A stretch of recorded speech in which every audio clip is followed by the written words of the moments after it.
What's going on, everybody? Welcome back to the Observant Lineman.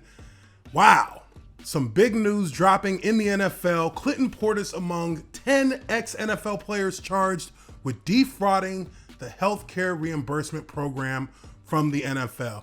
Now, for those of you who don't know, the HRA program with the NFL is an account that's allotted to retired players of part of the money that they invested in their post-career savings to reimburse players for any out-of-pocket medical expenses. And in the process, you are supposed to submit paperwork that is proof that you have come out of pocket for certain expenses so that the HRA program can pay you back that money once it's verified that you have actually spent money on those expenses.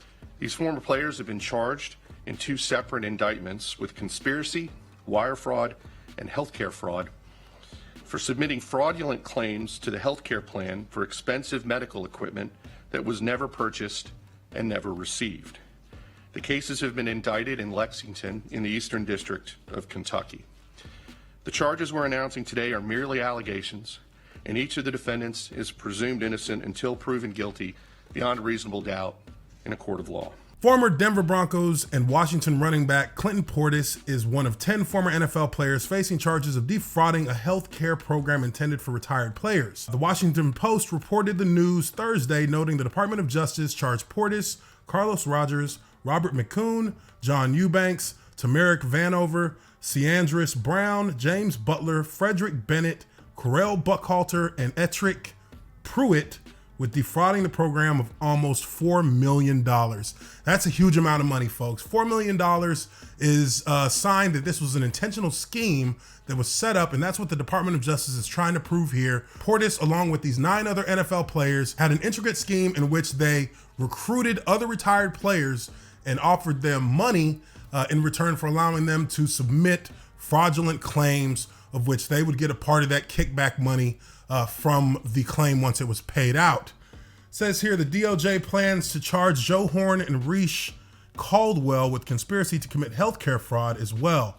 The charges were filed in the Eastern District of Kentucky following allegations from an FBI investigation that the players were paid more than $3.4 million after they filed $3.9 million in false claims from June 2017 to December 2018. The players also were said to have submitted false claims to the Gene Upshaw NFL Player Health Reimbursement Account Plan so they could be reimbursed for medical equipment that costs between $40,000 and $50,000. Just to kind of get my own perspective on this, this program is used for players who are coming out of pocket to pay for expenses from whether it be surgeries, whether it be physical therapy, whether it be pain management. The way that the program works, as I explained earlier, the NFL will reimburse you based on providing receipts and documents that show that you did spend that money in those accounts. This is a very serious situation. I can't see how this is something that can just be looked over by the Department of Justice and how they're investigating this, but it does seem like there could be some serious consequences for Clinton Portis, as he's the most notable in the list of players, but all of these guys are in some very serious trouble in terms of the crimes that they're being allegedly accused of committing with the government. Now, again, there is a perspective of this that is both, upholding what the program was meant for, but also there's another side of it that I think is important as well, in how these guys are going to be perceived in the public arena because of these allegations that are made against them.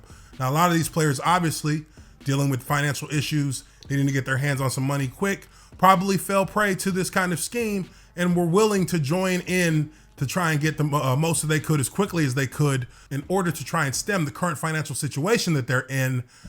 So it's weird because part of me looks at this and I say, well, yeah, they definitely did defraud the government or defraud the healthcare program that they were afforded by the NFL, but also at the same time, that program that they were afforded is consistent of a lot of the money that they put in themselves into the program. So they basically were finding a way to get around the rules of the program to get access to money that was actually theirs, which does kind of bring up kind of a good point as to whether you can actually call that fraud. These guys are presumed innocent until proven guilty.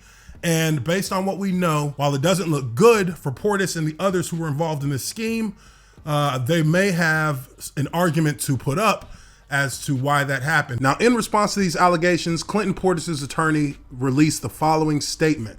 Many of the players named in the indictment are shocked to the allegations, given that most, if not all, deny any participation in any scheme to defraud the insurance company. Clinton Portis has no knowledge that his participation in what he believed to be an NFL-sanctioned medical reimbursement was illegal. He is completely taken aback by this indictment and will move forward with the process of clearing his good name and those of his fellow NFL alumni. Now, in September of 2018, Jamil Antoine Cook, 39, submitted false claims for benefits from a player-funded health reimbursement account, which allowed him to have access to more than $100,000 from a fund for NFL players, in which he was actually alleged to have submitted 30 fraudulent claims between March 2016 and September 2017, according to court records. Cook, in this case, is facing up to 10 years in prison and a $10,000 fine for his alleged crime. So there is some precedent as to having this happen with NFL players in the past, and there's yet to be a resolution regarding the case with Cook. So it's probably going to be a long time before we find out how this case plays out with Clinton Portis and what's going on with them.